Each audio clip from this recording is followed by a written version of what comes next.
सर्वांना माझा नमस्कार.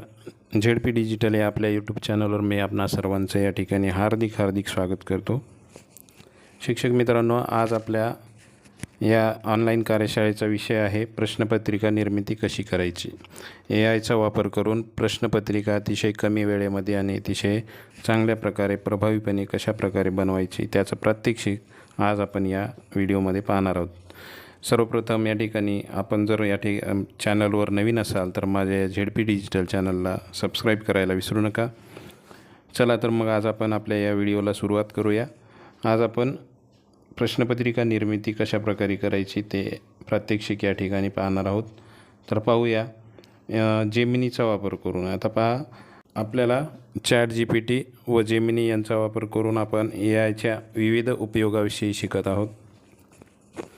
तर या ठिकाणी जेमिनीचा आपल्याला वापर करायचा आहे. पाहू शकता, या ठिकाणी मी जेमिनी ओपन करत आहे. पहा, या ठिकाणी अशा प्रकारचा इंटरफेस ओपन झालेला आहे. हा इंटरफेस ओपन झाल्यानंतर आपण मागील तासिकेला पाहिलं होतं की आपण अध्यापनामध्ये याचा वापर कशा प्रकारे करायचा ते पाहिल्यानंतर आता आपल्याला प्रश्नपत्रिका बनवायसाठी या ठिकाणी प्रात्यक्षिक पाहायचं आहे. ते या ठिकाणी पाहूया. पहा, आपण या ठिकाणी आपल्या कोणताही एक पाठ असेल किंवा कोणताही अध्यापनातील भाग असेल ते जर आपल्याला या ठिकाणी निवडून त्याच्यावर प्रश्नपत्रिका बनवायची किंवा अनेक पाठ मिळून किंवा एक चाचणी बनवायची आहे, तर त्यावेळी आपल्याला तो पाठ्यपुस्तकाचा भाग या ठिकाणी उपलब्ध असणे आवश्यक आहे. तर पहा, मी माझ्या मोबाईलमध्ये आधीच या ठिकाणी ई बुक्सवरून काही पाठाचे भाग या ठिकाणी मी फोटोच्या रूपामध्ये सेव्ह केलेले आहेत. ते आपण या ठिकाणी घेणार आहोत. पाहूया. या ठिकाणी प्लसच्या चिन्हावर गेल्यानंतर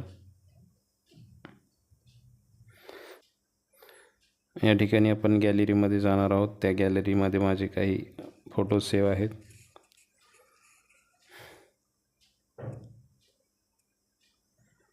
पहा, या ठिकाणी मी पाठ्यपुस्तकातील काही फोटो म्हणजे रानवेडी कविता व हे चित्र वाचनाचा जो भाग आहे तो या ठिकाणी 2 फोटोज मी या ठिकाणी घेणार आहे.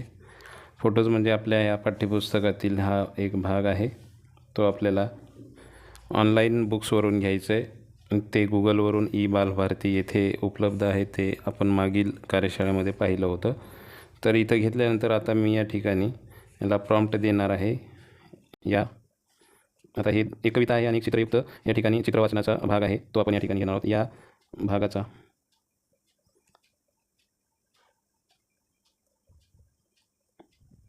वापर करून मला एक वर्ग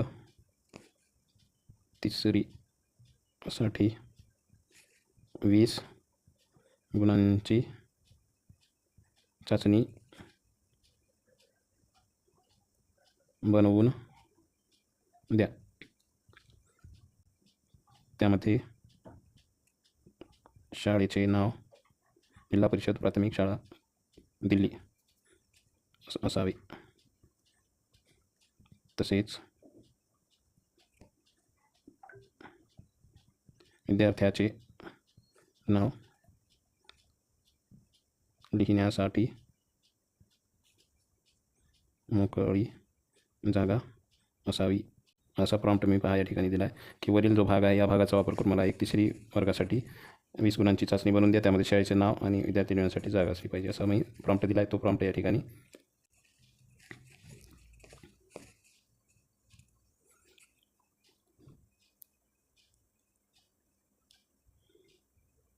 आता या ठिकाणी पाहू शकता. आपल्याला हे पूर्ण त्या भागावर आधारित असं दोन्ही पाठ आहेत, म्हणजे एक कविता आणि तो जो पाठ आहे चित्र वाचनाचा त्यावर आधारित अशी 20 मार्काची चाचणी दिली. आता ही चाचणी मला PDF रूपात पाहिजे म्हणून याला प्रॉम्प्ट देतो.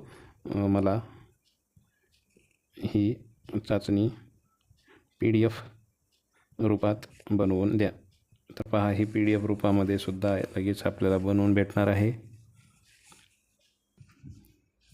पहा, या ठिकाणी आपल्याला PDF रूपामध्ये बनवून मिळणार आहे.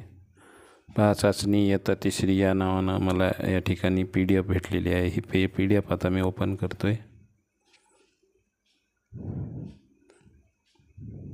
पहा, PDF रूपामध्ये अतिशय चांगल्या प्रकारे चाचणी बनवून मिळणार आहे. पहा, जिल्हा परिषद प्राथमिक शाळा दिल्ली किंवा दिल्ली या ठिकाणी पहा, प्रथम घटक चाचणी मराठी इयत्ता 3री, एकूण गुण 20 आणि पहा विद्यार्थ्याच्या नावासाठी सुद्धा जागा सोडलेली आहे.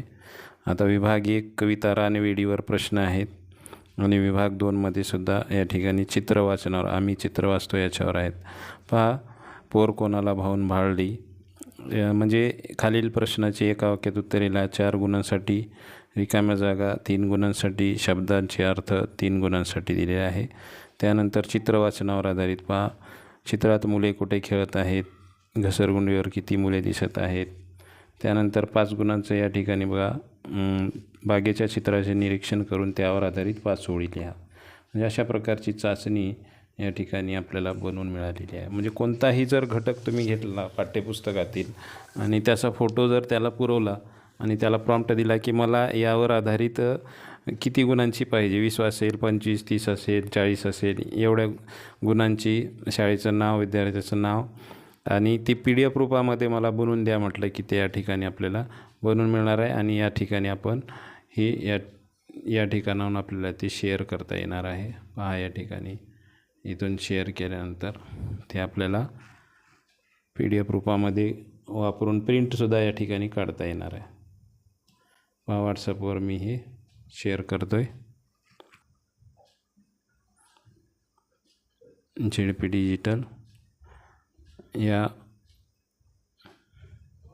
ग्रुपवर पहा, मी हे शेअर करतो आहे. पहा, या ठिकाणी आता मला ही प्रिंट काढण्यासाठी सुद्धा रेडी झालेली आहे. अशा प्रकारे आपण या ठिकाणी अतिशय कमी वेळेमध्ये फक्त त्या जेमिनीला आपण एक प्रॉम्प्ट देऊन आणि त्याला एखादा भागाचा फोटो पुरवून आपण ती चाचणी बनवू शकतो. अशा प्रकारे आपण मराठी, इंग्रजी, गणित या भागासाठी सुद्धा अशा चाचण्या बनवू शकतो अतिशय कमी वेळेमध्ये. तर या ठिकाणी आज आपण चाचणी कशी बनवायची हा भाग या ठिकाणी पाहिला आहे. नक्कीच तुम्हाला हा व्हिडिओ आवडला असेल तर एक लाईक करा आणि माझ्या चॅनलला सबस्क्राईब करा. धन्यवाद.